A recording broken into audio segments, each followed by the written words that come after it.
돈이란 게 잃으면 슬프지만 뺏기면 분노가 치밀죠. 우리의 목돈을 사수하기 위한 코너입니다. 리얼하고 생생한 경제사기 실화극장 목돈지킴 연구소 승재현 한국형사 법무정책위원과 함께합니다. 네, 승재현 위원 안녕하십니까? 네, 안녕하십니까. 네. 혹시 보이는 라디오 제가 지금 웃음을 참지 못했습니다, 여러분. 무슨 일이 벌어졌냐면요. 갑자기 제가 이 오프닝을 하고 있는데 승재현 의원이 하기 전에 잘생겼다 이러는 거예요. 그래서 제가 에? 하고 봤더니 자기가 자기 얼굴을 보면서 저놈 참 승재현 저놈 참 잘생겼다.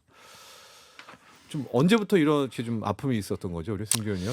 뭐 저는 저를 보면 언제나 저는 행복합니다. 왜 소장님 네. 그 옛날에 학교에서 저 보실 때에도 멀리서 저를 굉장히 부러워하셨는 것 같은데 그건 농담이고. 지금 무슨 얘기를 하시는 거죠, 승재현 의원? 네. 예. 뭐 올해가 이제 100일밖에 남지 않은 걸로 갑자기 좀 지나갔으면 좋겠는데 100일 남았는데 뭐 좀 네? 이렇게 결실을 거둘 수 있을 만큼 좀 이렇게 뭔가 준비가 되셨는지 갑자기 뭐. 무슨 얘기하는 겁니까? 그냥 예. 명철수설해 봤습니다. 네, 우리 승재현 의원. 예.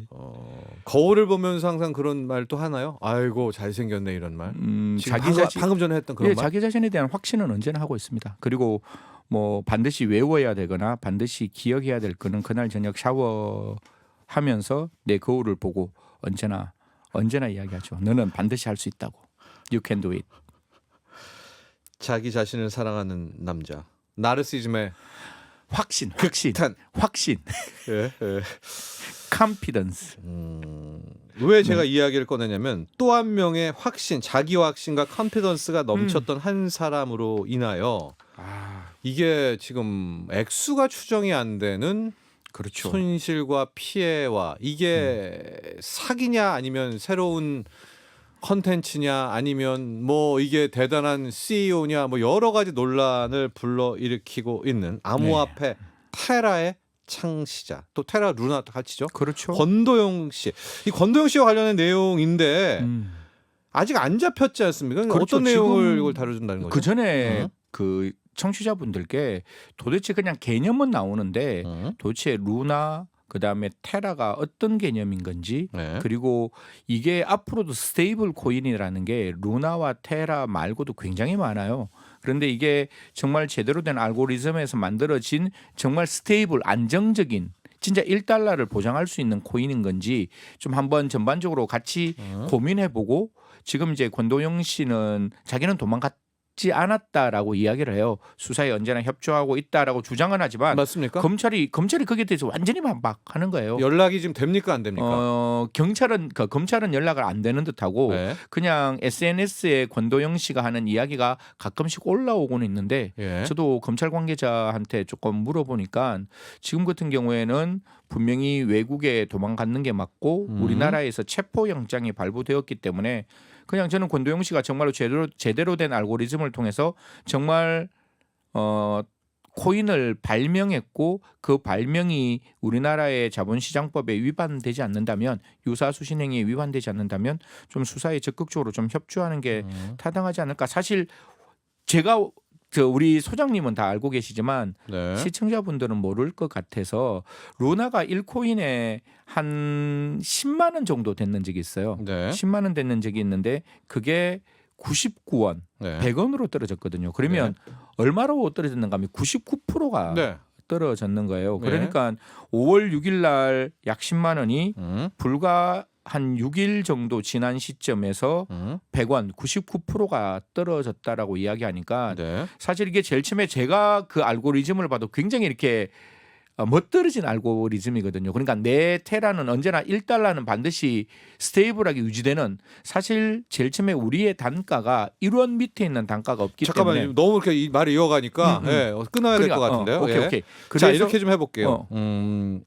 사건의 시작은 80달러였던 루나의 코인 1코인의 가치가 0.08달러로 8달러, 99% 떨어졌다. 이제 폭락을 하게 되면서 이게 빵 터지게 됐었고요. 사태의 배경을 좀 말씀을 먼저 드리면 테라라는 그러니까 이 스테이블 코인의 가치 개념 설명을 먼저 해주셔야 될 겁니다. 하고 요거 다음에 이제 루나 그 다음에 이게 왜 사기인가 그리고 권도영은 어디로 갔나? 그렇게 가죠. 이런 순으로 예, 일단 예. 가도록 하죠. 그러면 네. 이게 테라라는 코인이 만들어지고 테라를 뒷받침할 수 있는 루나가 있기 때문에 네. 이 알고리즘은 테라 가격이 떨어지면 루나가 뒷받침해주고 루나 가격이 떨어지면 테라가 뒷받침해줘서 여하튼 두 개의 상관관계로 이 테라는 반드시 1달러를 유지하게끔 되는 암호화폐이기 때문에 네. 이 암호화폐는 절대로 손해나지 않는다. 그래서 그리고 우리가 오르면 스테이블하다라고 그렇죠. 말하죠. 오르면 네. 올랐지 1달러 밑으로 떨어지지는 않는다. 음.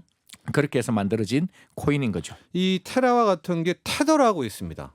이것도 1테더당 1달러를 이제 추구하는 스테이블 네네. 코인이고요. 이제 그런 테라가 있었습니다. 예. 그런 그리고요. 테라가 있었는데 이제 사람들은 이걸 믿고 굉장히 적극적으로 이 코인은 안정적인 코인이니까 네. 이 코인을 사들이기 시작하는데 5월 7일 날 이제 어떤 일이 발생을 하는가 하면 기본적으로 8,500만 네. 8,500만 테라가 갑자기 USDC라는 코인으로 바꾸기 위해서 그 8,500만 테라가 세상에 나오기 시작합니다. 네. 그러니까 이게 특정 어떤 그 스테이블 코인을 파는 그런 어떤 거래소에서 8,500만 테라가 팔리니 물량이 쏟아진 예, 거죠. 쏟아지고 그다음에 아까 말씀드렸다시피 그에 동등한 8,450만 달러의 USDC 코인이 이제 들어가게 되니까 네. 쉽게 말해서 이런 거죠. 복숭아는 미친 듯이 많이 나오는데 그 복숭아 뒤편에 있는 사과가 지금 이제 사들이게 되는 거죠. 그러면 복숭아가 옛날에 10개 있었는데 복숭아가 지금 그게 1,000개, 10,000개가 되면 복숭아 가격은 당연히 떨어질 수밖에 없는 그런 그래서 이제 1테라가 1달러가 안 됐습니다. 그렇죠. 이제 그때 처음에 이제 어떻게 되는가 하면 우리는 믿음이 있었어요. 1테라가 1달러 밑으로 절대로 떨어지지 않는다는데 네. 이게 살짝 겉만 가도 시장은 엄청난 공포에 빠지거든요. 예. 그게 0.98달러까지 떨어지게 되는 거예요. 네. 이게 뭐 청취자 여러분들 들으시면 뭐 1달러가 0.98달러로 떨어지는데 무슨 시장에 그렇게 공황이 일어나? 그게 아니라 이 테라는 그냥 1달러는 진짜 스테이블하게 네. 반드시 항상적으로 이루어져야 되는 알고리즘인데 이게 8,500만 테라가 나오는 바람에 이게 깨지면 앞으로도 이게 깨질 수 있지 않을까라는 시장의 두려움이 발생했는 거죠. 그러나 한번 깨지고 났을 땐 또 바로 회복을 하죠. 예, 그렇게 해서 이제 기본적으로 루나라 아까 제가 말씀드렸잖아요. 네. 루나라는 어떤 코인이 들어와서 이 테라 코인을 뒷받침합니다. 네. 그래서 또 사줍니다. 이제, 사서 1테라가 1달러까지 회복돼요. 네. 그럼 이제 사건이 거기서 이제 종료가 된 듯 했는데 그다음 5월 9일 날 더 큰 사건이 이제 벌어지는 거죠. 이게 이제 네. 대박인 사건인데 사실 이거를 가지고 이제 과연 큰 손들이 장난쳤는 거냐 아니면 이 알고리즘이 잘못됐는 거냐의 갑론을박이 시작되는 5월 9일인데 네. 5월 9일 날 바이낸스 거래소라는 곳에서 제일 그다음에 크죠. 네. 예, 그다음 아까 말했던 그냥 이거는 그냥 실명을 할게요. 네. 커브 파이낸시라는 그 파이낸스라는 스테이블 코인을 파는 데에서 물경 20억 달러 네.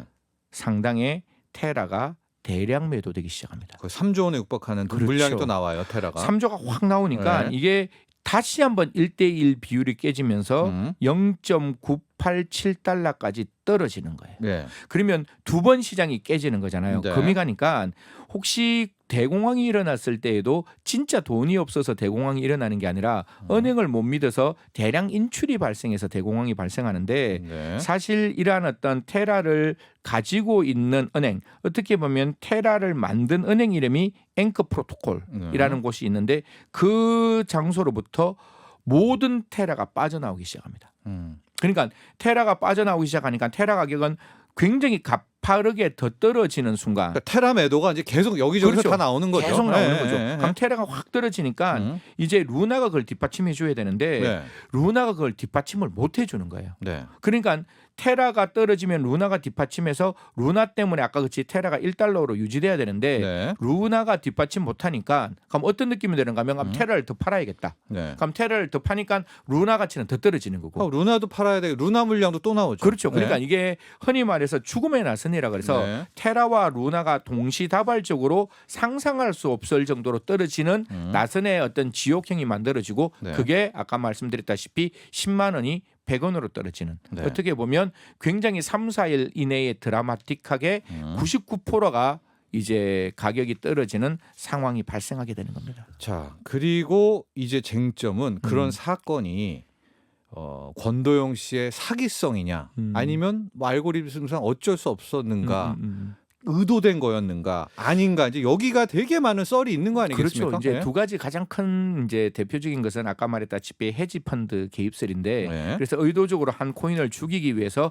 엄청난 대량의 어떤 금전을 그 바이낸스 거래소에 쏟아 부었다. 그리고 그로부터 그 코인 투자자들의 심리적 안정을 깨웠다. 네. 이런 이야기들이 나오는데 사실 그 최대 자산 운용사 그냥 이거는 자기들이 부인했기 때문에 이러면 되지 않겠습니까? 네. A와 B의 정권이 그런 어떤 행동을 했다는 소문이 있었는데 관련사들은 적극적으로 부인합니다. 의도적인 매도는 없었다. 예, 없었다. 투매는 없었다. 예. 그렇게 이야기하니까 그러면 이 매도가 정말 없었다면 다른 이유가 있었어야 되는데 방금 소장님이 말씀했다시피 그 스테이블이라는 것은 두 개가 이렇게 적정하게 받쳐줘야 되는 거잖아요. 네. 그래서 그게 1달러 밑으로 절대로 떨어지지 않을 수 있는 알고리즘을 만들었어야 되는데 그 교환 메커니즘의 구조적 결함이 허점. 있었는 게 네. 네. 그게 허점이 있었기 네. 때문에 이렇게 떨어지는 거고 그러면 뭘 붙이면 안 되는가 하면 아까 말했다시피 스테이블이라는 단어를 붙이면 안 되는 거 아닌가. 네. 그러니까 여기서 이제 사기의 시작과 자본시장법의 시작과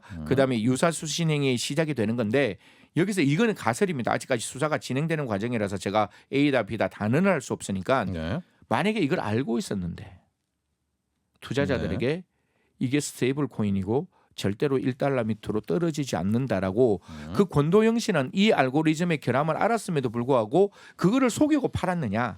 이게 이제 제일 첫 번째 문제가 되는 거죠.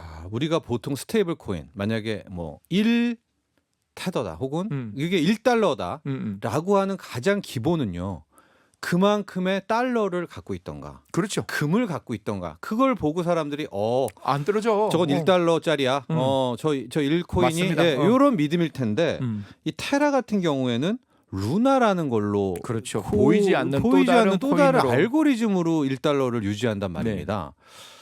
근데 지금 이제 수사를 들어가고 그렇죠. 뭐 권도영 씨 체포한다 뭐 어쩐다 하는데 혐의가 뭐죠? 혐의가 이게 좀 애매한데요. 그렇죠. 네. 이게 사실 저도 자본시장법에 네. 대해서 꽤나 이제 외국에서도 많이 강의를 하고 또 자본시장법의 구조를 조금 알고는 있지만 일단 고소인들이 고소를 했는 것은 권도영 씨 때문에 너무 손해를 많이 입으니까 그 손해 입은 걸 세 가지로 가요. 네. 일단 스테이블한 것을 알고 있음에도 우리한테는 스테이블하지 않는 걸 알고 있음에도 불구하고 스테이블하다고 알렸다는 그 이유가 사기. 원천 사기. 예, 원천 사기가 예. 될 수 있는 것이고 두 번째는 이게 손해가 너무나 많은 손해가 났어요. 그러니까 그걸 다 모으면 특정 경제 가중 처벌 등에 관한 법률 이 위반이 되는 것이고 이 가격이 올라가니까 이것도 역시 사기가 되는 거예요. 이게 무슨 말인가 하면 형법상의 사기도 될 수 있고 5억 이상이나 50억 이상의 어떤 사기 금액이 나오면 특정 경제 가중 처벌 등에 관한 법률이 성립될 수 있으니까 특경가법의 사기도 같이 걸려 있고 그러니까 한 사람이 뭐 5억 이상 손해 나는 사람이 있겠죠. 피해자 중에. 그러면 그건 특경가법으로 갖는 거고 아까 제가 말씀했다시피 유사수신행위 위반죄도 같이 있는 거죠. 그러니까 원래는 돈을 그렇게 모으면 안 되는데 그런 어떤 스테이블 코인이라는 걸 이야기하면서 이걸 좀 말씀드려도 되는지 모르겠지만 앵커 프로토콜을 개설해 가지고 연이율 19.4%를 주겠다라고 이야기했던 부분이 있어요. 뭐 저는 이게 권도영 씨가 진짜로 이게 되는지 안 되는지는 잘 모르겠지만 저는 이 부분 사실상 어려울 수 있는 가능성이 있다라는 점은 보이거든요. 그러니까 이런 어떤 여러 가지 그러니까 소액 손해 나는 사람에게는 사기 5억 이상 혹시 50억 이상 사기 나는 사람에 대해서는 특정 경제 가중 처벌 등에 관한 법률 위반 앵커리 프로토콜을 통해서 19.4%와 관련된 점에 있어서는 여러 가지 유사수신행위 위반의 어떤 규제에 걸릴 수 있다라고 해서 고소를 하면서 이게 서울 남부지검 금융정권 범죄 합동수사단에 이 사건이 올라가 있는 거예요. 저는 이거 봤을 때 유사수신 행위는 좀 걸릴 수 있다고 본 게 우리가 보통 그런 이제 테라를 갖고 있는 사람한테 이거 갖고 있지 마. 자기네가 은행 같은 거 하나 있으면 여기에다가 넣으면 19.4 이자 줄게. 그러니까 사람들은 그 더 사고 싶죠. 그렇죠. 근데 이제 이게 유사수신 행위인 것 같긴 한데 권도영 대표를 이제 잡았는데 이 사람이 나는 나의 아이디어로 알고리즘으로 그렇죠. 이런 걸 만드는 것이었고 그 원천 사기가 아니다라고 주장을 해버리면은 이게 그러니까 이게 이제 이걸 어떻게 증명해내야 되죠? 사실 피해 그 좀 천문학적인데. 조심스러운 네. 게 이게 투자자가 지금 28만 명 정도 네. 뭐 피해 금액이 약 한 50조라고 네. 추정은 해요. 추정. 40조 이상인 것 예, 같은데. 추정은 네. 되는데 이게 우리가 특정 금융 정보 거래 등에 관한 법률이 존재를 하지만 네. 이게 과연 이러한 암호화폐라는 크립토커런시에 얼마만큼 유효적절하게 적용할 것인지는 또 우리가 살펴봐야 되는 부분이고 저는 제일 중요하다는 게 그런 거예요. 이게 죄가 된다면 저는 처벌해야 되는 거고 네. 죄가 안 된다면 그 공백을 맺고 28만 명이 이렇게 다시 한번 눈에서 이렇게 피눈물이 나면 안 되는 거잖아요. 그러면 거래의 투명성을 확보해야 될 거 아니에요. 네. 그래서 저는 첫 번째 권도영 씨가 좀 이렇게 국내에 적극적으로 들어와서 수사에 협조하는 게 좀 필요한 거 아니냐. 만약에 죄가 없으면 그 죄 없는 대로 빨리 이 수사로부터 해방되어야 되고 그러면 이 사건을 통해서 반면 교사를 해서 과연 빈 공간이 있으면 어떻게 우리가 빈 공간을 메꿀지 앞으로 이런 피해자가 어떻게 발생하지 않을지에 대해서 좀 어디 정확히 있습니까? 하고 향후 수사 어떻게 진행됩니까? 사실 뭐 국제사법 공조를 지금 하고 있다는데 싱가포르에 지금 존재하지 않는다는 이야기들이 싱가포르에 없대요? 예, 아직 그런 이야기도 나오고 있고 사실 뭐 제가 알기로는 이런 경우 되면 여권 무효와 예. 그다음에 적색 수배 이런 걸 통해서 아마 권도영 씨가 어디 있는지를 좀 찾아갈 건데 뭐 제가 관계자들한테 좀 들은 바로는 예. 굉장히 적극적으로 권도영 씨의 어떤 위치 파악을 하고 있다라는 원론적인 이야기는 분명히 하더라고요. 그러나 지금 경찰도 아직 신변 어디 있는지는 그렇죠. 뭐 근데 제가 봤을 때 조만간에 나올 거예요. 이게 뭐 사실 의지의 문제인데 예. 그 의지가 과연 일주일이 될 거냐 한 달이 될 거냐 이 문제일 것 같은데 제가 봤을 때는 소재 파악은 분명히 할 수 있을 것이다라고 저는 생각하고 있습니다. 예. 한번 우리 목돈 연구소에서 제가 이렇게 이런 어떤 사정의 변경이 있으면 바로 가져와서 뒤에 이 범죄가 어떻게 되고 우리가 어떻게 이걸 예방할지에 대해서도 그렇죠. 다시 한번 말씀 올리도록 하겠습니다. 권도영 대표도 떳떳하다면 그렇죠. 네, 들어와서 자기 네. SNS에서 자기는 도망가지 않았다라고 말씀하시니까 네. 그럼 권도영 대표 들어와서 아니 굉장히 엘리트잖아요. 예. 우리가 봤을 때 굉장히 탁월한 사람이라면 그 책임을 반드시 자기가 져야 한다라는 말씀까지 드리겠습니다. 알겠습니다. 지금 경찰과 검찰 뭐 송환을 뭐 강력하게 네. 추진 중이다. 이렇게 정리를 하도록 하겠습니다. 저는 여기까지 하죠. 네, 고맙습니다. 지금까지 목돈지킴연구소 승재현 위원이었습니다. 본 방송은 투자 판단을 위한 조언일 뿐 투자 결정과 결과에 대한 책임은 투자자 개인에게 있음을 알려드립니다. 목돈 연구소